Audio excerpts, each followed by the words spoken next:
Marie Antoinette. Poor decisions that led to a tragic end. Marie Antoinette is often associated with fashion and with the famous phrase, "Let them eat cake."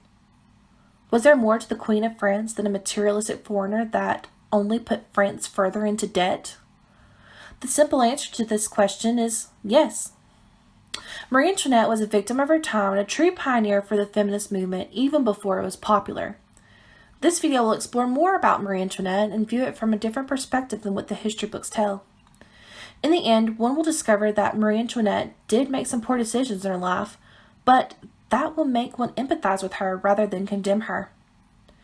Marie Antoinette was born the Archduchess of Austria.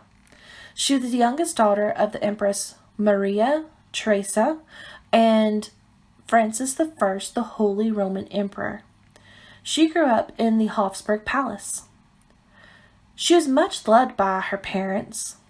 Her mother was a strong woman that pushed her children to do better, and she was slightly overbearing. Marie Antoinette's marriage was the result of a peace deal between Austria and France. At 14, she was married to Louis XVI, the Dauphin of France. He was only 1 year older than Marie Antoinette. They had never met, therefore they were married by proxy. When Marie Antoinette arrived at the French border, she had to go through a ceremonial metamorphosis. She had to leave behind everything that was Austria to transform into the Dauphin of France. She would then become who the world would come to know her as, Marie Antoinette. Marie Antoinette's marriage to the Dauphin was highly controversial early on.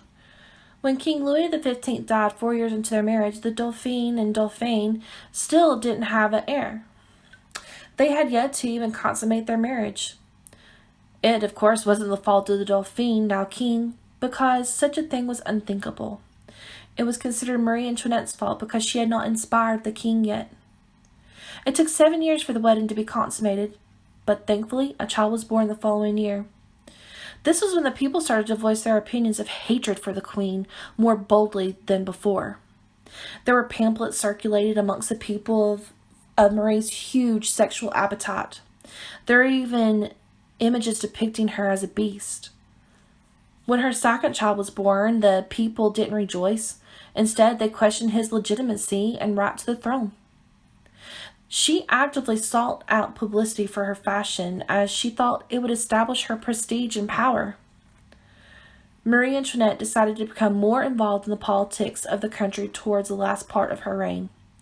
She had hoped that this would help to rebuild her reputation.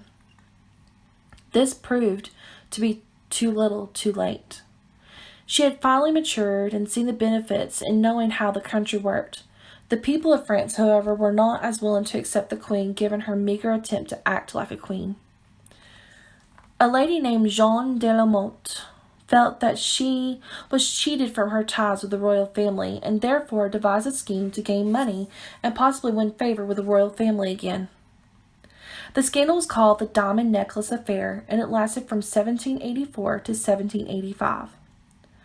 Jeanne convinced Cardinal Louis de Rohan to purchase one of the most valuable items of jewelry at the time on the Queen's behalf. Rohan was willing to comply because he wanted to win back favor with the Queen after a few mishaps in the past that made the Queen dislike him. The payments, however, were not made for the necklace, so the seller went to the Queen, who denied any involvement in the ordeal. After a huge trial and investigation, the Queen was found innocent. She was not involved in the ordeal, yet the people still believed that she'd done it. The diamond necklace scandal severely damaged the reputation of the Queen and the royal family.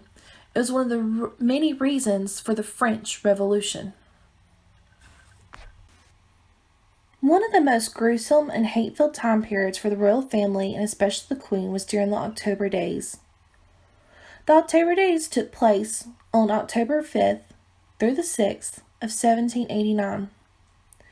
The Queen was awoken by a sentinel telling her to run for her life. A mob had entered the palace with the sole intention of killing the Queen and anyone that stood in their way. Many guards hid and fled the angry mob, but those that stood and fought lost their lives. Upon arriving at the queen's bedchambers, the mob killed the sentinel and rushed into her room. When they saw that the queen had fled, they stabbed the bed 100 times with their bayonets. How could a group of people hate a queen so much that in anger they would destroy her bed? In 1790, the king and queen met with a politician named Gabriel Ritiki Comete de Mirabeau. He was a nobleman that tried to negotiate the amnesty of the monarchy with the people of France. There isn't a lot known about the meeting except that the queen met with him first, and then the king joined the meeting. The king was against any type of civil war between the monarchy and his people, and the queen had already made up her mind that the people would come around, and therefore they were not at risk of being overthrown. The queen was known for not changing her mind once it was made up. This secret meeting also revealed some tensions between the king and queen. Louis XVI was willing to abdicate more authority, and Marie Antoinette disagreed with it. This meeting was one of the last attempts to save the monarchy during the French Revolution. In conclusion, Marie Antoinette was a child when she was married to the Dauphin of France. They were barely adults when Louis XVI was crowned King of France, and they both made poor decisions. Were these poor decisions enough to make the whole country hate them?